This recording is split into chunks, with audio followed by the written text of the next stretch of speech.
Hello everyone, welcome back to our channel. I hope you're doing well. Today we will practice some fill in the blank questions based on SSC examination. SSC examination की कुछ fill in the blank question की practice करेंगे. Especially MTS exam पे based है ये fill in the blanks जिनकी हम आज practice करने वाला है. So let's start. Question number 1. The writer's dash prose resonated with readers, evoking powerful emotions. Options हैं sporadic, banal, mundane, eloquent. The writer's dash prose. Sporadic, banal, mundane, eloquent. Answer होगा इसका. अच्छा, प्रोस होता क्या है? प्रोस होता है एक राइटिंग स्टाइल. एक राइटिंग स्टाइल जिसमें सेंटेंसेस, पैराग्राफ्स का यूज किया जाता है, जैसे नॉवेल्स, ऐसे, ये सब प्रोस राइटिंग के एग्जाम्पल होते हैं. ये पोइट्री से डिफरेंट होता है. जैसे पोइट्री में तो छोटे words, group of words use किए जाते हैं. प्रोस में बड़े बड़े सेंटेंसेस का यूज किया जाता है, पैराग्राफ्स का यूज किया जाता है. जैसे नॉवेल्स, ऐसे प्रोस राइटिंग के एग्जाम्पल होते हैं. तो writers dash pros resonated with readers. Resonated मतलब, रेजोनेट के दो मीनिंग होते हैं. एक रेजोनेट का मतलब होता है गूंजना, जो आवाज जैसे गूंजती है, कहीं पहाड़ी पे बोलते हैं तो आवाज गूंजती है, इको प्रोड्यूस होता है. तो एक मतलब होता है रेजोनेटेड का गूंजना, इको प्रोड्यूस होना. और एक रेजोनेट का मतलब होता है डीपली कनेक्ट, डीपली कनेक्ट करना, इमोशनली कनेक्ट करना. तो यहाँ हम प्रोस की बात कर रहे हैं, राइटिंग की. तो यहाँ रेजोनेट का मतलब होगा डीपली कनेक्टेड विद रीडर्स की. जो राइटिंग स्टाइल था, जो राइटर का प्रोस था, उसने रीडर्स के साथ, पढ़ने वालों के साथ कनेक्ट किया. Evoking powerful emotions.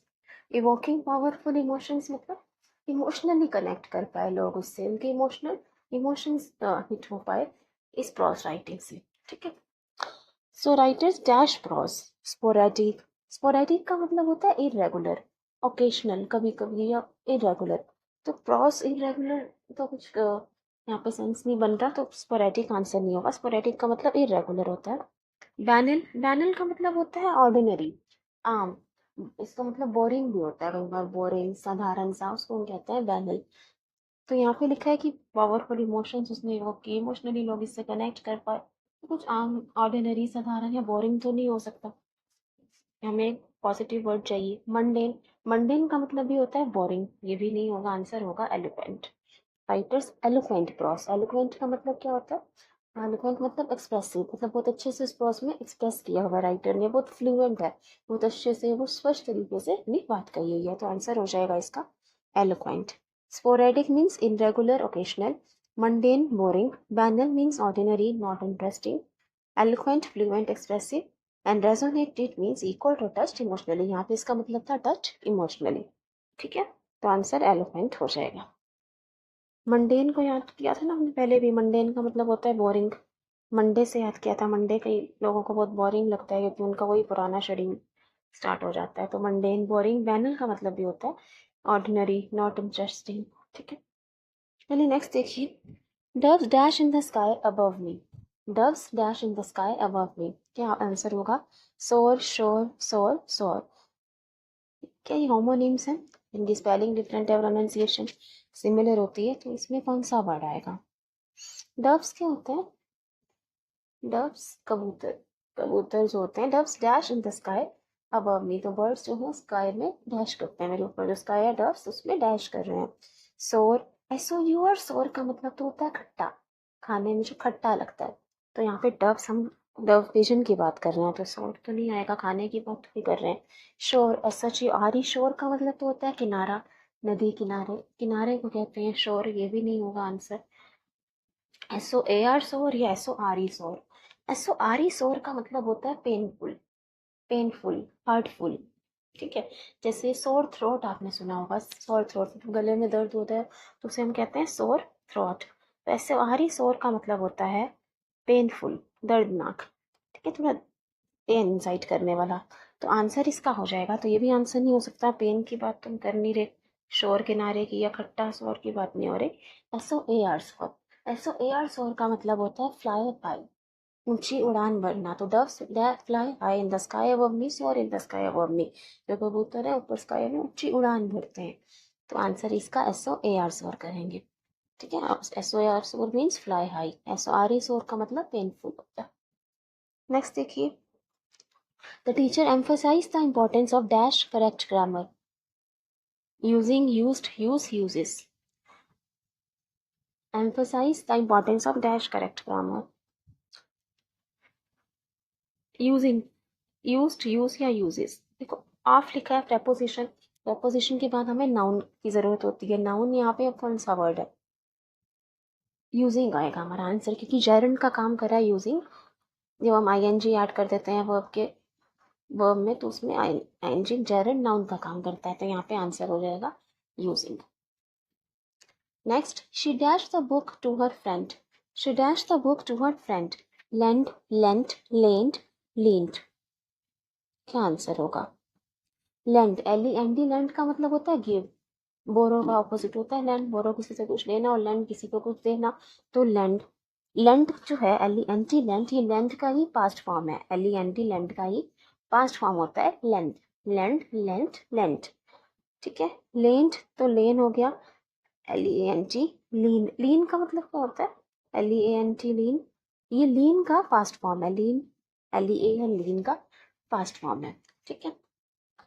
So she dash the book to her friend. उसने अपनी फ्रेंड को किताब क्या करी? दी, लेंड की. तो आंसर आ जाएगा यहाँ पे लेंट, LENT. ये सेकंड फॉर्म है लेंड का. लेंड आंसर क्यों नहीं हो सकता? फर्स्ट वाला LEND लैंड आंसर क्यों नहीं हो सकता? क्योंकि लेंड हमें यहाँ पे वैसे भी पास्ट टेंस में आंसर चाहिए. और दूसरी बात ये कि शी यहाँ पे सिंगुलर सब्जेक्ट है, सिंगुलर सब्जेक्ट है. तो यहाँ पे सिंगुलर वर्ब चाहिए, वो भी लैंड. तो प्लूरल वर्ब है यहाँ पे. अगर लैंड्स होता तो ये आंसर सोच सकते थे हम होता, लेकिन LEND लैंड तो प्लूरल वर्ब हो गया. तो यहाँ पे सिंगुलर सब्जेक्ट के साथ तो हमें सिंगुलर वर्ब चाहिए. तो पास्ट तो हम सेम ही होता है सिंगुलर प्लूरल. तो यहाँ पे आंसर हो जाएगा she lent the book to her friend. उसने अपनी फ्रेंड को किताब दी. LENT lent. लेंट का मतलब होता है समथिंग डिवाइडेड इनटू लेन्स. ठीक है, जो अलग अलग रास्तों में लेन्स में डिवाइड हो. तो आंसर लेंट हो जाएगा. Next, Jack always looks handsome even he is a dash out of style. Jack हमेशा हैंडसम लगता है even if he is a dash out of style, अगर वो आउट ऑफ स्टाइल भी हो तो. So even if he is a less out of style, more, little, little, least. क्या answer होगा इसका? लेस आउट ऑफ स्टाइल कह सकते हैं. देखो लिटिल का कंपैरेटिव होता है little, less, least. Little, less, least. Positive degree, comparative, superlative. जब हम एक की बात कर रहे हैं तो हम लिटिल का यूज करेंगे थोड़ा, दो में कंपैरिजन के लिए लेस, और दो से ज्यादा में कंपैरिजन के लिए लीस्ट का यूज करते हैं. लेकिन यहाँ सिर्फ जैक की बात हो रही है, किसी और की बात तो नहीं की जा रही है सेंटेंस में. Jack always looks handsome even if he is a dash out of style, सिर्फ जैक की बात हो रही है. तो लेस तो कंपैरेटिव दो के लिए यूज करते हैं और लीस्ट दो से ज्यादा के लिए. तो ये दोनों तो हो नहीं सकते आंसर. आंसर हो जाएगा इसका लिटिल. मोर, लिटिल भी नहीं हो सकता, यहाँ पे हम कोई कंपैरिजन नहीं कर रहे. तो answer little, even if is a little out of style. Next देखिए, the teacher encouraged students to cultivate a dash attitude towards learning, embracing challenges as opportunities for growth. Teacher ने स्टूडेंट्स को encourage करा, उन्हें प्रोत्साहित किया to cultivate a dash attitude towards learning. सीखने के लिए उनका एक dash attitude होना चाहिए. embracing challenges as opportunities for growth. जो भी challenges आए उनको accept करें, embrace करें, मतलब उनको challenges को अपनाएं as opportunities for growth. challenges को ग्रोथ की अपॉर्चुनिटीज मानकर उन्हें एक्सेप्ट करें. ठीक है. सो क्या आंसर होगा इसका? To cultivate a dash attitude towards learning, resilient, redundant, stagnant, complacent. Answer इसका होगा रेजिलिएंट. रेजिलिएंट का मतलब होता है स्ट्रॉन्ग. रेजिलिएंट का मतलब होता है स्ट्रॉन्ग, ठोस. तो टीचर स्टूडेंट को ये कहना चाह रहे हैं कि लर्निंग के प्रति तुम्हारा एटीट्यूड वो रेजिलिएंट रहे, स्ट्रॉन्ग रहे. ठीक है, उसको लेकर फर्म रहो, स्ट्रॉन्ग रहो. Embracing challenges as opportunities for growth. जो भी प्रॉब्लम्स आ रही हैं, चैलेंजेस आ रही है, उनको एक अवसर मानो, एक अपॉर्चुनिटीज मानो. तो आंसर यहाँ पे रेजिलिएंट होगा. बाकी देखते हैं मीनिंग. रिडंडेंट का मतलब क्या होता है? रिडंडेंट का मतलब होता है अननेसेसरी. अच्छा, रेजिलिएंट का मतलब हो गया strong, tough, flexible. Strong, tough, flexible. Redundant का मतलब होता है unnecessary. Unnecessary, more than needed. जैसे सुपर फ्लोज होता है, इसकी ज़रूरत ना हो. अननेसेसरी फालतू, उसे हम कहते हैं रिडंडेंट। रिडंडेंट। स्टैग्नेंट का मतलब होता है इनएक्टिव, आइडल, स्थिर, उसको कहते हैं स्टैग्नेंट। जिसमें कोई एक्टिविटी नहीं है, स्टिल है, रुक गया, उसको कहते हैं stagnant. Complacent means self satisfied और unaware of possible dangers. Complacent का मतलब है कि आप खुद से कंटेंटेड हो, सेल्फ सेटिस्फाइड हो, आप आत्मसंतुष्ट हो, और अनअवेयर ऑफ पॉसिबल डेंजर्स। पर इसका एक मतलब ये भी हो जाता है कि इतना सेटिस्फाइड हो जाना कि आने वाले जो खतरे हैं उससे बिल्कुल अनअवेयर रहना, ठीक है, उसके प्रति जागरूक ना होना, ना जागरूक जागरूक ना होना, अवेयर ना होना। तो क्या आंसर था हमारा? रेजिलियंट। ठीक है, रेजिलियंट का मतलब होता है स्ट्रांग, टफ, फ्लेक्सिबल। नेक्स्ट देखिए, the company dash working towards dash a company dash working towards achievements in curbing sickness and fostering development। क्या आंसर होगा? ग्रामर का ही एरर है। Have been, are being, is being, has been. भी company singular subject है, एक company की बात हो रही है तो वर्ब भी सिंगुलर होना चाहिए। हैव तो प्लूरल वर्ब होता है, हैव बीन, तो हैव बीन तो हो नहीं सकता। आर भी प्लूरल वर्ब है, ये भी आंसर नहीं हो सकता। तो इज बीइंग या हैज बीन। तो यहाँ पे आंसर हो जाएगा company has been working, present perfect continuous tense. तो कंपनी हैज बीन वर्किंग, तो लगातार उसके लिए काम कर रही है कंपनी। हैज बीन वर्किंग हमारा आंसर हो जाएगा, हैज बीन। नेक्स्ट देखिए, the discussion led by the scientist was very dash. Scientist ने जो डिस्कशन की वो बहुत डैश थी। More informative, information, most informative, informative. The discussion led by the scientist was very dash. अब डिस्कशन क्या है? एक नाउन है, डिस्कशन नाउन है, आर्टिकल के बाद है डिस्कशन, नाउन है। तो नाउन को डिस्क्राइब करने के लिए हमें यहाँ पे कौन सा वर्ड चाहिए होगा? एडजेक्टिव चाहिए होगा। हम बता रहे हैं ना डिस्कशन कैसी थी, तो फिर वर्ड नाउन को डिस्क्राइब करें, वो एडजेक्टिव है। हम यहाँ पे इंफॉर्मेशन, इंफॉर्मेशन तो खुद नाउन है, हम ये थोड़ी कहेंगे discussion led by the scientist was very information, बहुत इंफॉर्मेशन थी। ठीक है, हमें एक एडजेक्टिव की जरूरत है, तो ये आंसर नहीं होगा। मोर इन्फॉर्मेटिव, मोर इन्फॉर्मेटिव नहीं हो सकता, लेकिन मोर का यूज करते हैं जब हम दो चीजों को कंपेयर कर रहे हैं। यहाँ सिर्फ एक डिस्कशन की बात की है, कोई कंपैरिजन नहीं है। मोस्ट इन्फॉर्मेटिव भी नहीं हो सकता, मोस्ट का यूज करते हैं जब हम दो से ज्यादा में कंपेयर कर रहे हैं, तो ये भी नहीं होगा answer informative. Discussion led by the scientist was very informative. Scientist ने जो डिस्कशन की, जो चर्चा की, वो इन्फॉर्मेटिव थी। ठीक है, नेक्स्ट देखिए, ninth, I will not be able to dash my assignment in time. मैं अपना असाइनमेंट टाइम में डैश नहीं कर पाऊंगी। I will not be able to dash my assignment in time. Completing, completed, completes, complete. तो easy है। To के साथ हमेशा वर्ब की फर्स्ट फॉर्म आती है। कंप्लीटिंग आईएनजी फॉर्म है, कंप्लीटेड पास्ट फॉर्म होती है, सेकंड फॉर्म। कंप्लीट्स में नहीं, आंसर कंप्लीट, कंप्लीट हो जाएगा। टू के साथ हमेशा वर्ब की फर्स्ट फॉर्म का यूज करते हैं, so complete. Next, the play was shorten by the dash of to scenes. To scenes dash करके प्ले को शॉर्टन कर दिया गया, मतलब छोटा कर दिया गया। हाँ, तो क्या आंसर होगा? ऑप्शन है आपके पास insertion, addition, omission, omission. Insertion, insert मतलब होता है किसी चीज को ऐड करना, जैसे कोई स्लाइड ऐड करते हैं हम। इंसर्ट मतलब होता है कोई चीज पुट करना, ऐड करना। लेकिन यहाँ कह रहे हैं कि प्ले को छोटा कर दिया गया, तो अगर दो सीन ऐड कर दिए तो प्ले और बड़ा हो जाएगा, छोटा थोड़ी होगा। तो इंसर्शन आंसर नहीं होगा, एडिशन भी नहीं होगा। ऐड करके आप छोटा नहीं कर सकते प्ले को, आंसर होगा ओमिशन। अब ओमिशन की करेक्ट स्पेलिंग क्या होती है? OMI SS ION। ठीक है, इसमें सिंगल एम और डबल एस आता है। OMISSION, omission. ओमिशन मतलब हटाना, रिमूव कर देना। ये दो सीन काट कर प्ले को छोटा कर दिया गया। नेक्स्ट देखिए, as brutal is synonymous to harsh, naive is synonymous to dash. जैसे ब्रूटल का सिनोनिम है हार्श, ये कठोर, ब्रूटल और हार्श सिनोनिम है। वैसे ही नाइव का सिनोनिम क्या होगा? सिमिलर इन मीनिंग वर्ड क्या होगा? प्राइवर्ची क्या होगा नाइव का? Worldly, hospitable, simple, vice. ठीक है, वर्ल्डली सो वर्ल्ड से रिलेटेड हो गया। हॉस्पिटेबल का मतलब होता है फ्रेंडली, वेलकमिंग। सिंपल साधारण, या फिर वाइस बुद्धिमान।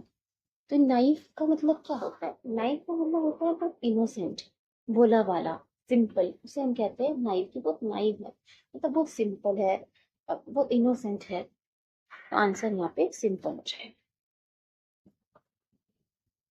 नेक्स्ट देखिए, The judge declared that the red car went dash than the blue car. जज ने बोला कि रेड कार डैश गई than the blue car, दो कार से। तो दो में कंपैरिजन हो रहा है, रेड कार और ब्लू कार।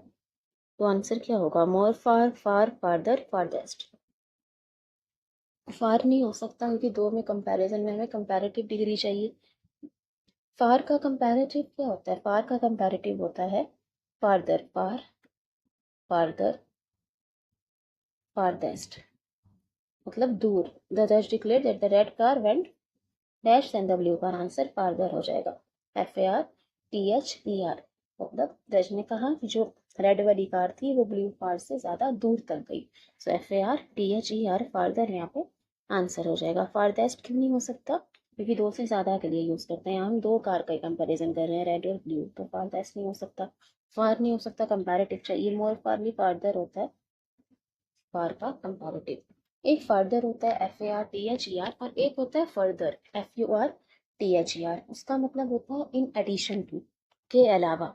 ठीक है, तो उसमें मत कंफ्यूज हो। इसके फारदर का मतलब दूरी के सेंस में यूज करते हैं, लेकिन FURTHER फर्दर का मतलब होता है इन एडिशन, उसके अलावा। Like further this I have nothing to say, इसके अलावा मुझे और कुछ नहीं कहना। तो फर्दर का मतलब इन एडिशन टू होता है। ठीक है, यहाँ पे यू और ए का फर्क है। चलिए नेक्स्ट देखिए। The sudden plot twist in the story added an element of dash that kept the readers on the edge of their seats. Story में जो एक सडन प्लॉट, एक ट्विस्ट आया, added an element of dash, उसने story में dash का element add कर दिया, that kept the readers on the edge of their seats, जिसने रीडर्स को अपने सीट से उठने नहीं दिया। स्टोरी में कैसा कुछ एलिमेंट ऐड कर दिया। तो मोनोटोनी, एम्बिग्विटी, रिडंडेंसी, प्रैक्टिकबिलिटी। मोनोटोनी का मतलब तो होता है बोरिंग। मोनोटोनी वही वाली टोन में आता है, तो वही टोन, बोरिंग टोन। तो मोनोटोनी का मतलब तो बोरिंग होता है। एम्बिग्विटी का मतलब होता है जो क्लियर ना हो, अस्पष्ट, एम्बिगुअस, नॉट क्लियर।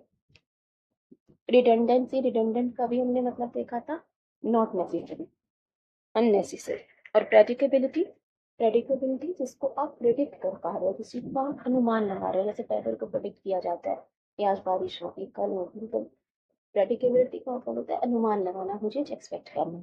तो सडन प्लॉट ट्विस्ट से रीडर्स को उसने अपनी सीट से बांध कर रखा। तो अगर वो प्रेडिक्टेबिलिटी होगा, मतलब लोग पहले ही उसको अनुमान लगा पा रहे हैं, एक्सपेक्ट कर रहे हैं कि यही होने वाला है एंड में, तो वो किसी को मान के नहीं रख पाएगा, तो ये आंसर नहीं हो सकता। रिडंडेंसी का मतलब तो अननेसेसरी हो गया, ये भी आंसर नहीं हो सकता। मोनोटोनी तो बोरिंग है, तो बोरिंग चीज को से किसी को मान के रख सकते हो। तो एम्बिग्यूटी मतलब क्लियर नहीं था आपका होने वाला, लीडर्स थोड़े एक्साइटेड हो गए एंड इसकी चीज ने उनको मान के रखा स्टूडेंट्स। तो एम्बिग्विटी मीन्स अनसर्टेनिटी, एम्बिग्विटी क्या होने वाला है, अनिश्चित, अस्पष्टता की क्या होने वाला है। नेक्स्ट देखिए, she had a dash for creating beautiful artwork. Artwork create करने का डैश है उसके पास। Post, mode, talent, trigger. Answer क्या होगा? टैलेंट। उसके पास टैलेंट था, कला थी आर्टवर्क क्रिएट करने की, वो आंसर यहाँ पे टैलेंट हो जाएगा। नेक्स्ट देखिए, I was trying to pen I was trying to dash a pen to sign my form as my brother had been dashed rupees 500 for breaking the rules. Find अब यहाँ पे दो blanks हैं, ठीक है, क्या आंसर आएगा दोनों में आपको बताना है। Find. I was trying to dash a pen. Answer क्या होना चाहिए? देखिए, I was trying to find a pen होगा, पेन ढूंढने की कोशिश कर रहा था। Trying to find a pen as my brother had been fined rupees 500 for breaking traffic rule। Break करने के लिए क्या लगा होगा? उसको फाइन लगा होगा, जुर्माना लगा होगा, उसके लिए साइन करने के लिए एक फॉर्म के लिए पेन ढूंढ रहा था। तो आंसर हो जाएगा FIND, fine first blank, FINED fine second blank. Pen ढूंढा जा रहा था, फाइंड द पेन, और फाइन किया गया ब्रदर पे, FINED फाइंड, उस पर जुर्माना लगा। तो आंसर हो जाएगा थर्ड ब्लैंक, फाइंड। नेक्स्ट देखिए, how long have you been dash this contact lenses. कब से इन कॉन्टैक्ट लेंसेज को डैश कर रहे हो? Swimming, prevailing, seeing, wearing. Contact lenses को भी स्विमिंग तो नहीं करता, तो ये आंसर नहीं होगा। प्रिवेलिंग मतलब होता है प्रचलित, जो चीज प्रचलित हो, प्रेजेंट में, उसको कहते हैं प्रिवेलिंग। ये भी नहीं होगा answer. Seeing this contact lenses को कब से देख रहे हो, भी सेंस नहीं बनेगी। वेयरिंग आंसर होगा। How long have you been wearing this contact lenses, कब से कॉन्टैक्ट लेंसेज पहन रहे हो। सो आंसर हो जाएगा वेयरिंग। प्रिवेलिंग का मतलब होता है एक्सिस्टिंग, कॉमन, प्रचलित हो जो चीज। नेक्स्ट देखिए, according to the chairman his proposal was dash then Mister Jackson. Chairman के मुताबिक उसका प्रपोजल डैश था मिस्टर जैक्सन से। Worst, ill, bad, worse. अब यहाँ दो के बीच में कंपैरिजन है, किसका प्रपोजल और मिस्टर जैक्सन का प्रपोजल। तो दो में कंपैरिजन है, कंपैरेटिव डिग्री आएगा। अब बैड तो हो गया पॉजिटिव डिग्री। बैड का कंपैरेटिव क्या होता है, बैड, वर्स, वर्स्ट। बैड की 3 डिग्री, बैड, वर्स, वर्स्ट। यहाँ दो के कंपैरिजन है तो हमें वर्स का, वर्स्ट का यूज हम सबसे ज्यादा में करते हैं, इल भी नहीं। तो वर्स, WORST इसका आंसर हो जाएगा। दो में कंपैरिजन के लिए कंपैरेटिव डिग्री, बैड की कंपैरेटिव डिग्री होती है worse, bad, worse, worst. Worst का यूज तो हम दो से ज्यादा में कंपैरिजन के लिए करते हैं, तो आंसर वर्स्ट हो जाएगा, वर्स हो जाएगा। WORST, bad, worse, worst. तो यहाँ पे दो में कंपैरिजन है तो वर्स। नेक्स्ट देखिए, he is going to dash the campaign against excessive use of dash in the local production units। तो यहाँ दो ब्लैंक है और दोनों में एक ही वर्ड आएगा। is going to dash the campaign, वो कैंपेन डैश करने वाला है, अगेंस्ट एक्सेसिव यूज, ज्यादा यूज का, इन लोकल प्रोडक्शन यूनिट, ज्यादा यूज के अगेंस्ट वो कैंपेनिंग कर रहा है। किस चीज के ज्यादा यूज के कैंपेन को वो डैश कर रहा है। दोनों में एक ही वर्ड आएगा। Combat, protest, fight, lead. Combat का मतलब होता है फाइट। कैंपेन को कोई फाइट नहीं करता, कैंपेन को लीड किया जाता है। तो he is going to lead the campaign against excessive use of lead in local production unit. Local production unit में जो ज्यादा लेड का यूज होता है उसके अगेंस्ट में कैंपेन को लीड करें। तो आंसर हो जाएगा LEAD, लीड, या फिर लेड की तरह भी हमने इसको यूज किया। ठीक है, कम्बैट मतलब तो फाइट होता है। नेक्स्ट देखिए, लीड यहाँ पे आंसर हो जाएगा। 19th, stories are how we make dash of our lives and of the world. Sagacious, sense, sensitivity, innate. How we make dash of our lives and the world. Answer होगा sense. Stories are how we make sense of our lives and of the world. ये हम अपने world और अपनी life का क्या sense, मतलब क्या मतलब निकालते हैं, and does it make sense, कि क्या इसका मतलब निकलता है। तो आंसर हो जाएगा सेंस। सेगेशियस का मतलब होता है क्लेवर, वाइस, बुद्धिमान। और इनेट का मतलब होता है नेचुरल, इनबॉर्न, इनहेरेंट, अंतर्निहित, उसे हम कहते हैं इनेट। तो यहाँ पे आंसर सेंस हो जाएगा। नेक्स्ट देखिए, the test teacher asked us to dash our essays for spelling and grammar errors. तो टीचर ने हमें अपने अपने एसेज डैश करने के लिए कहा, स्पेलिंग और ग्रामर एरर्स के लिए। Advice, recognise, revolve, revise. Advice, हम ऐसे इसको एडवाइस थोड़ी करेंगे, ऐसे को कोई सलाह थोड़ी देंगे। रिकॉग्नाइज मतलब होता है पहचानना, नहीं ये भी नहीं होगा। रिवॉल्व, रिवॉल्व मतलब होता है गोल गोल घूमना, तो मैसेज को घुमाओगे थोड़ी। आंसर हो जाएगा revise. Teacher asked us to revise और लेसन का दोबारा एक बार री रीड। रिवाइज मतलब री रीड, दोबारा एक बार अच्छे से पढ़ लेना कि कोई स्पेलिंग या ग्रामर की मिस्टेक तो नहीं है। नेक्स्ट देखिए, the humble surroundings of our company dash creativity among the newly recruited employees. जो हम्बल सराउंडिंग्स थी हमारी कंपनी की, हम्बल मतलब पोलाइट विनम्र, जो हम्बल सराउंडिंग्स थी हमारी कंपनी की, डैश क्रिएटिविटी को उसने डैश किया among the newly recruited employees, जो नए एम्प्लॉयज थे उसमें उसने क्रिएटिविटी को डैश करा। Inspired, connected, banished, filed. Connected मतलब होगा क्रिएटिविटी से जोड़ना, और कनेक्टेड अपने साथ विद प्रपोजिशन लेगा, ये नहीं होगा आंसर। बैनिश का मतलब होता है किसी को निकाल देना, बैनिश कर देना, चीज रिमूव कर देना। और फाइल, यहाँ पे क्रिएटिविटी फाइल थोड़ी की जा रही है, क्रिएटिविटी को दर्ज थोड़ी किया जा रहा है, फाइल थोड़ी किया जा रहा है। आंसर होगा inspired. The humble surroundings of our company inspired creativity. Humble जो हमारी सराउंडिंग थी, विनम्र सराउंडिंग थी कंपनी की, पोलाइट सराउंडिंग थी, उसकी वजह से क्रिएटिविटी आई, न्यूली रिक्रूटेड एम्प्लॉइज, जो नए एम्प्लॉइज आए थे। सो इंस्पायर्ड यहाँ पे कंसेप्ट।